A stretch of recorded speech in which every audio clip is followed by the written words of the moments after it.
This week has been rough. The fires raging in California have destroyed thousands of homes and many other businesses, churches, and schools. Nearly everything in the path of these firestorms has been destroyed. It's awful. Now that some people have been able to return to their homes and survey the damage, a lot of people's minds are turning towards the recovery. But what will that look like? What will the rebuilding of California and of these thousands of homes do to lumber prices? Well, let's talk about it.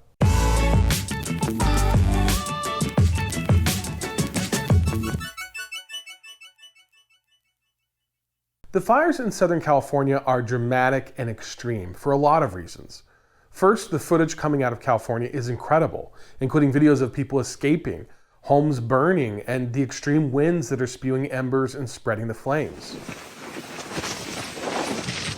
Now, it's my hope and prayer that anyone who has been impacted by these fires in any way, whether it's they themselves or their loved ones, will be able to recover quickly and pick up their lives. But this is a dramatic time. There's a lot going on, and one of the reasons why these fires are so significant is because of the value of the homes that are involved. In California, even modest homes are million-dollar homes, and some of the neighborhoods destroyed contain multi-million-dollar mansions.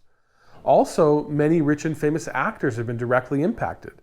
There's a long list of famous people who have lost their homes, including the likes of Mel Gibson, Paris Hilton, Billy Crystal, Anthony Hopkins, Anna Faris, John Goodman, and the list goes on and on and on. When the time comes to rebuild, it could put a big strain on resources.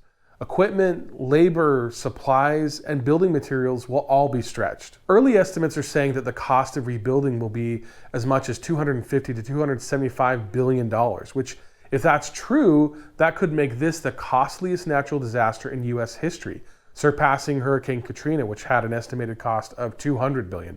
The big question that I have, and the whole point of this video, is to understand how much of an impact all of that rebuilding will have on lumber prices. Well, to answer that question, the first thing we need to understand is how many homes are we talking about here? The latest estimates, and keep in mind that this will most certainly change, is that around 14,000 structures have been lost. Now, not all of those structures were built with wood, and not all of them were homes, but a majority of them were homes built, at least in part, with wood. And the homes that will be rebuilt will most likely be rebuilt predominantly from wood. Now, you may ask why that is. Yeah, that's crazy. Wood burns. Well, you're right, it does burn, but there's also some very good reasons why we build from wood, and we'll continue to build with wood, even in California. And it goes beyond just costs. In fact, I recently put out a video explaining all of the reasons why we build with wood here in the United States, even as the rest of the world builds with other materials. I'll leave a link here so you can check that out. There'll also be a link in the end of the video. But the fact is that wood is a very resilient material, and even a home built from wood can be built with exterior components that are fireproof or fire resistant at the very least. And we have seen some homes that have actually resisted the fire and are still standing. So that's around 14,000 structures that will need to be rebuilt. So how much wood is that? Well, it's really tough to say exactly. Some of the homes that were burned were massive mansions, but a lot of them were also just modest homes. I have a couple of Zillow listings for homes that were located in Altadena where nearly every home was destroyed, and these two, given their locations near the hillside, were also likely destroyed. Both of them are around 1,500 to 1,600 square feet, which is smaller than the average US home, which is about 2,300 square feet. While many of the homes that were destroyed may be much bigger than that average, a lot of the homes are also much smaller than that average. And I think that it probably makes sense to take the average of that 2,300 square feet as a working number. So a 2,300 square foot house will use around 15,000 board feet of lumber, which at current prices is around $25,000 for that lumber. Times that by 14,000 and that gives you about 210 million board feet and about $350 million. Now, to be clear, there are a lot of assumptions in those numbers. But again, I think that they're actually pretty good working numbers that will at least allow us to talk through the rest of the analysis and really understand it a little bit better. So while $350 million may sound like a lot, it isn't that much in the grand scheme of things. $350 million is only around 0.15% of the total cost of that 250 to 300 billion that they're currently estimating as the cost for the disaster. Also, to put it into further perspective, Weyerhaeuser, which is the country's largest lumber company in 2023 produced 8.14 billion board feet of lumber and had gross revenues of 7.67 billion. And so that 200 to 210 million board feet and $350 million is around maybe 2.5% and 4% of those figures respectively. It's not insignificant, but it's also not enormous. But that's just for one lumber company. We have several really large lumber companies in this country. Now, lumber prices, like any commodity, are based upon supply and demand. An event like this will certainly increase demand by around that 200 million board feet or so. The way that impacts prices is dependent solely upon the supply. Right now, lumber companies have been closing mills because the demand for lumber has gone down significantly in recent years. That means that the capacity that lumber companies can produce is less than what it once was. And so if that 200 million board feet or so of demand were to hit the market all at once, then we could see some shortages in supply and corresponding increases in prices. But that isn't likely, and the biggest reason for that is timing. Before these homes and businesses can be rebuilt, there are a number of things that need to happen first. There needs to be a cleanup. Then next, there's going to have to be some significant planning and infrastructure improvements to ensure that something like this doesn't ever happen again. Then there is the time that people will have to wait for insurance issues to be worked out. Then there's the planning phase before construction.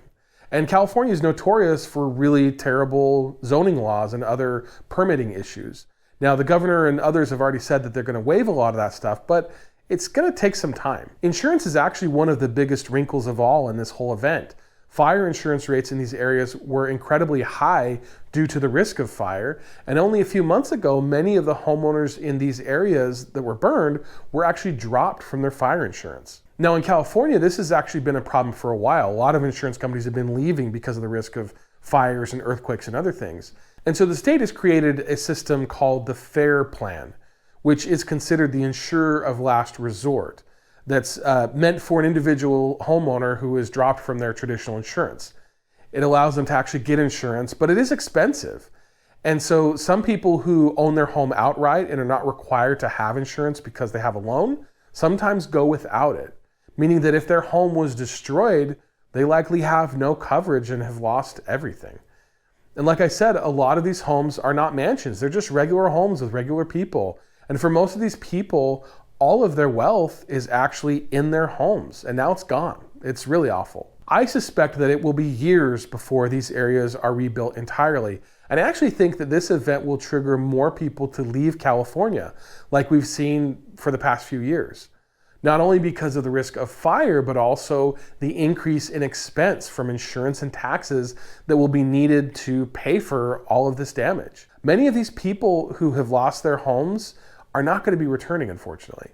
We actually have an example of this from history. In 2018, there was a huge fire in a place called Paradise, California, in which 19,000 structures were burned. It's now been over 6 years, and the population of the city is only a third of what it was before the fire. Now, to be clear, Paradise is in a rural part of California, and so it isn't exactly the same thing as LA. But the point is that it takes time. And while some people may be eager to rebuild, others will want to move on to somewhere else. And new people may think twice before buying or building in these areas without significant infrastructure upgrades to protect these homes in the future. And of course, insurance will be an ongoing issue for Californians. So what does this all mean for lumber prices? Well, the loss of these homes is certainly significant, but the rebuilding of these areas is definitely going to take time, and it's probably going to be spread out over the next few years. That means that the overall impact to the lumber supply is not going to happen all at once.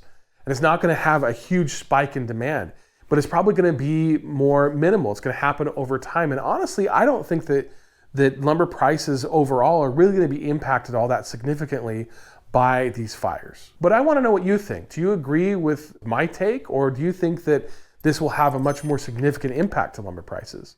Please leave me a comment and let me know your thoughts. Also, please let me know if you think that there's anything that I have missed or if you disagree with my perspective.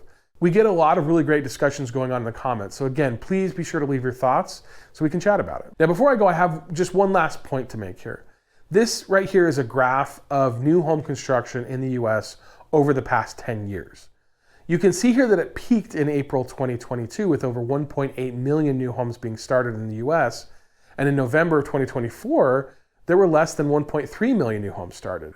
That's a difference of 500,000 homes spread across the entire country.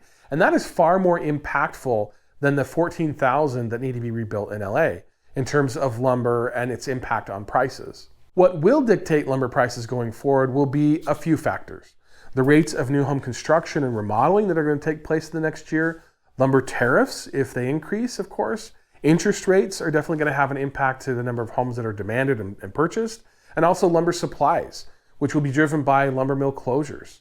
Next week, I'm going to be releasing a much broader analysis of the entire market, and we'll talk about where lumber prices are headed in 2025. So be sure to subscribe if you haven't already, and check back for that video to get all the details and to understand where lumber prices are heading this next year. Thanks again for watching.